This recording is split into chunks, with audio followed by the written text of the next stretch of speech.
Hello, Tech Chit Chat here with your reminder that life is short by the tech. If you looked at my previous video, I did a review of a macro lens that I bought from Newer, and I was having difficulty with adjusting the focal length to get it to work using the clip, so I decided to buy myself a iPhone case, and this is also from Newer and it's compatible with this particular lens. The thought, of course, is that because the lens is compatible with the case, that by screwing it in, it would already be preset and you wouldn't have to stuff around with the clip. So the original came with this clip, which was, I suppose, handy and useful enough, but what I found was you unscrew it and you clip it on the phone like so, and I'll show it to you shortly on the phone. So then you screw the lens on after you've clipped it on, but I'll just do it this way for demonstration purposes. It's a 17mm thread, and so once you clip it on the phone, it ought to be adopting your primary lens, and you turn the macro setting off. That way it uses the higher quality camera, because on the phone the macro normally transfers to a separate lens, at least on the iPhone 16 Pro Max, which I'm using. Now, these cases come in various different phones, and they come in for Android. I just happen to have a 16 Pro Max, so that's what I've used, but they're also available for the 17 Pro Max and generally fairly cost effective. Now, what I get with it is that you get three filters, well, three attachments. One for the filter, then you get a T-fit lens adapter, and then the one that I'm after is this 17mm thread. So basically you grab the case, and it's aluminium and the case itself is plastic. So what you do is you basically take this case, relatively solid I guess. I am worried about that little thin bit there, but we'll see that in a second. And basically what you do is you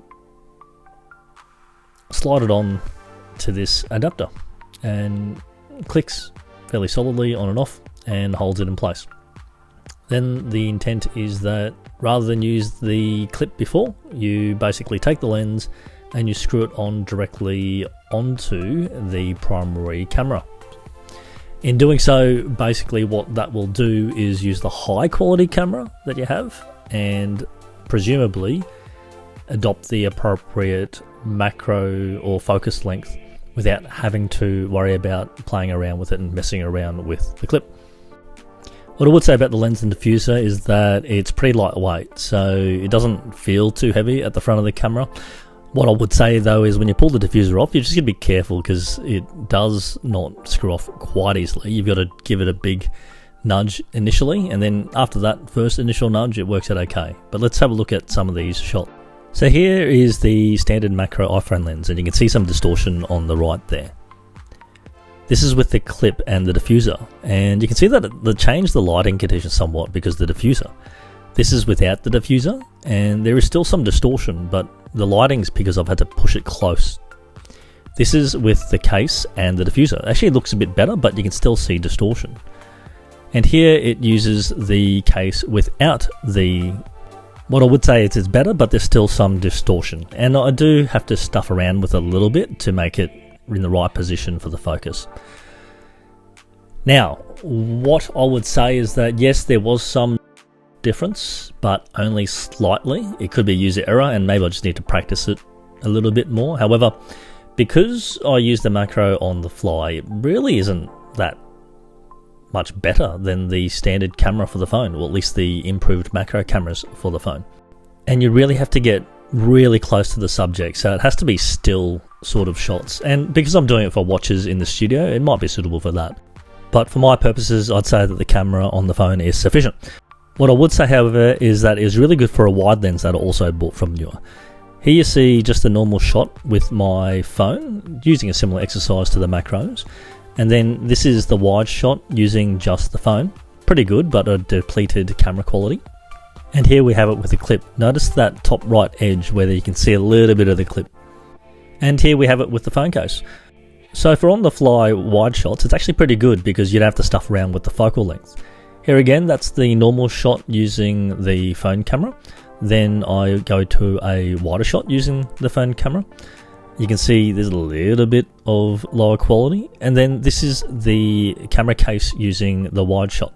I'll also do some videos. So here we go. This is the standard iPhone just walking around Kangaroo Point in my hometown. That's the wide shot of the phone, and then I'll switch over to the camera case. So yeah, that is actually pretty good for the wide shot because it uses the high quality. So my one key takeout is that the case is useful for the appropriate application. In the case of the macro shots, I think it's probably just the case of the lens rather than the case itself. So having checked through that, it's probably a thumbs down for the lens, and I'd be picking a different macro lens, maybe a tele lens with a macro attachment. The case itself, it's got this little plastic bit here which worries me a little bit because it's thin. However, it is rubbery and flexible, so it should move okay. These sections here are a bit cumbersome, especially if you're just using it as a phone case, but it's actually a retrofit for the lens, so it makes sense. The case itself is a little bit slippery on the hands, so you just got to be careful with it. And it is made of faux leather. So a couple of other things to be mindful of is that phone cases are subject to wear and tear. So once that case breaks, it ends up being pointless to use for the lenses because it's no longer compatible. You'll need to buy another case, so just be aware that once the technology is outdated, it's probably a throwaway.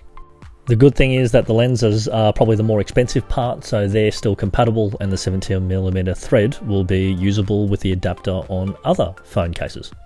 In terms of a score, I'll give it 2 ratings. So basically a rating for it being compatible for the lens. For the lens's purposes, as long as you use the right lens, such as that wide lens, it actually works really, really well. So that's a pass mark, and a pretty good one at that. However, as phone cases go, it's not the best. It's probably first and foremost a lens adapter, and secondly a case. So whilst it passes, it's only adequate. And that essentially wraps up this review for this phone case. So if you like that content, please click like and subscribe. And remember, life's short, buy the tech.